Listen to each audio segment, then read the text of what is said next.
ለሞቴ ነው።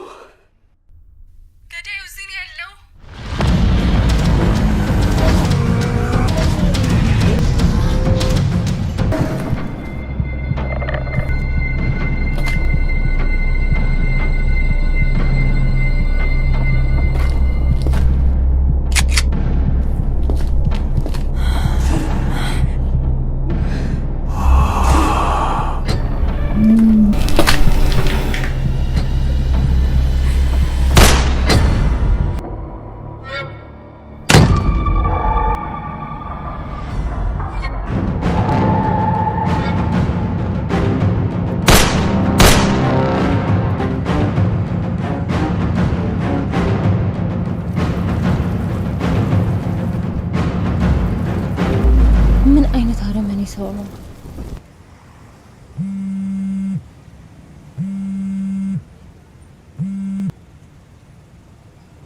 ሄሎ እናቴ። ምን ነው ልጄ ቆያችሁ እኮ። መጣንማ። ደጁ ለሰው ዕቃ ይዞ መጥቶ እሱ ልናደርስ ሄደን ነው። መሽቷል እኮ ራትም ቀርቦ እየጠበቅናችሁ ነው። እሺ ቶሎ ነው። መጣን። እሱ አስጠበቅናችሁ አንሄድ በቃ። እንዴ ይህን ታሪክማ ሳጨርስልኝ አንሄድ። ኮካ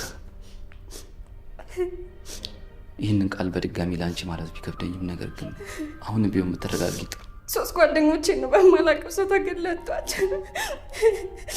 ለመረጋጋት ምን አይነት ሞራል ይኖረኛል? ቃሉ ምንም አይነት ሞራል ሊኖርሽ አይችልም። ነገር ግን ላንቺም ቢሆን አሁን የተሻለ ጥበቃ እናደርግልሻለን። የእናንተ ጥበቃ ባፍንጭ ይወጣ። ከዚህ በኋላ ለአንድ ደቂቃ እንኳን እዚህ ሀገር መቀመጥ አልፈልግም። የተሻለ አሸናፊ የምትይው ሀሳብ አለ? አዎ አለኝ። ምንድነው እሱ? ነገውን በፍጥነት ወደ አዲስ አበባ ሄጄ ከዛ ሀገር መውጣት አለብኝ። ኮኮብ እየቀለድሽ አይደለም ማለት? እየቀለድኩ አይደለም። ሞት እስርሽ እያነፈነፈች ነው ያለችው። ስለዚህ ለእያንዳንዱ ውሳኔዎችሽ ብታስቢበት መልካም። በደንብ አስቤበታለሁ። ከዚህ በኋላ እናንተ የምትሉኝን አንድ ቃል እንኳን መስማት አልችልም። እዚህ ሀገር በቆየው ቁጥር ሞቴን እያፋጠንኩ ነው። መርማሪ ተረዳኝ እባክህ።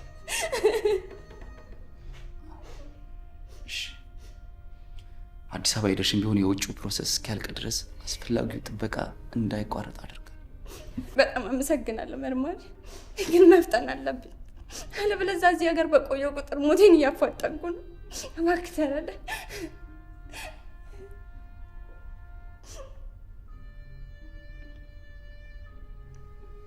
በቅርቡ ልጅቷ ወደ ውጭ ሀገር ስለምትሄድ ፕሮሰሷ እስከሚያልቅ ድረስ ጥበቃው እጅግ በጣም መጠናከር አለበት።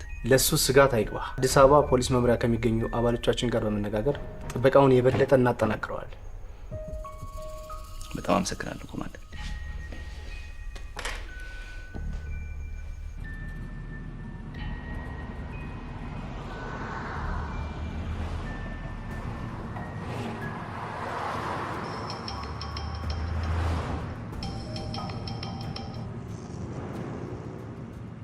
አቤት